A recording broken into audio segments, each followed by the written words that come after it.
So how in the world does a giant piece of internet art connect to the multi-billion-dollar AI industry? Well, it all comes down to one word: mandala. One of these is an ancient art form that's been reborn as this huge digital canvas for millions of people. And the other? It's a technology that literally turns our online chats into profitable data. Today, we're going to connect those pixels and see exactly how these two worlds smashed into each other. Take a look at this. This image covered a huge chunk of Reddit's 2023 digital canvas. And it's not just some crude slogan, okay? It is a symbol of a massive user revolt against the very platform that they built, the platform they called home. It really represents this fundamental clash over who actually owns the stuff we create online. And to get it, we got to start at the beginning. Okay, so here's the game plan. We're going to start with the digital mandala that brought a whole community together, and then get into the rebellion that tore it apart.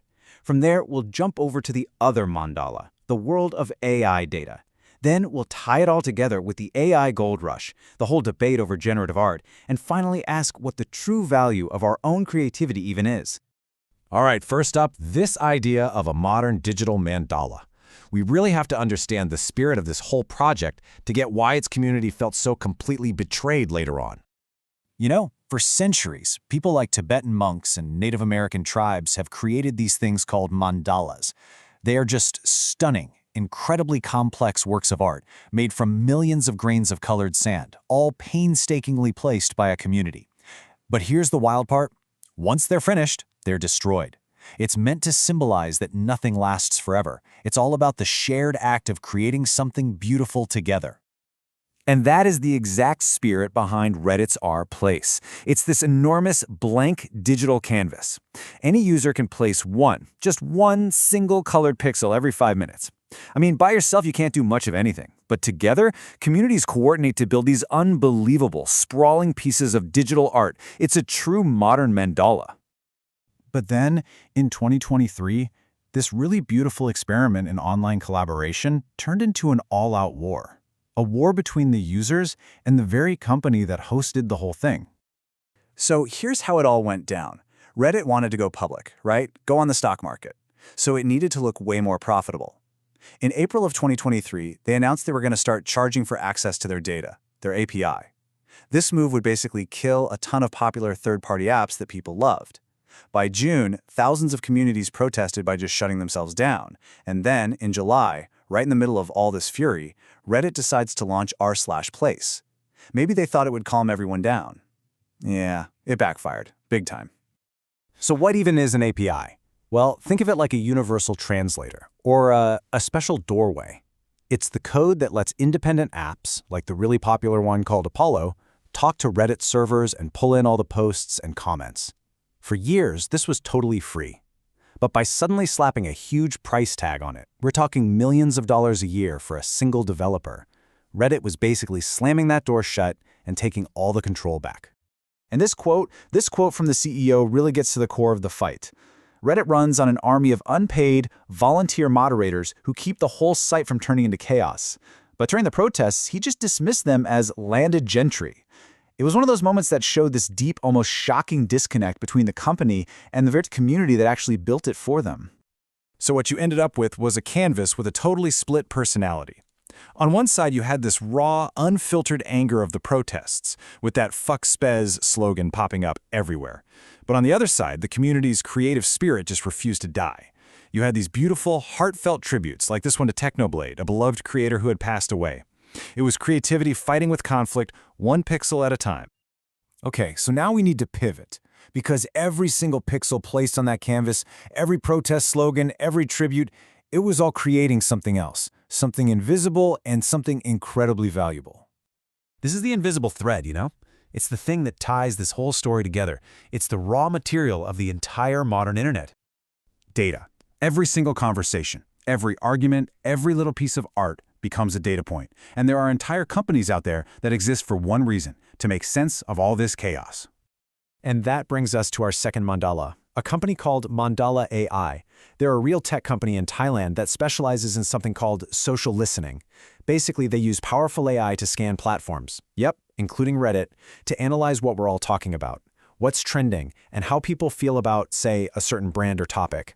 They literally turn our online chatter into structured, valuable business intelligence. So how does this whole thing work? Well, it's kind of like a data factory. First, their seed engine just inhales billions of public posts. Next, the paradigm engine uses machine learning to process and make sense of it all.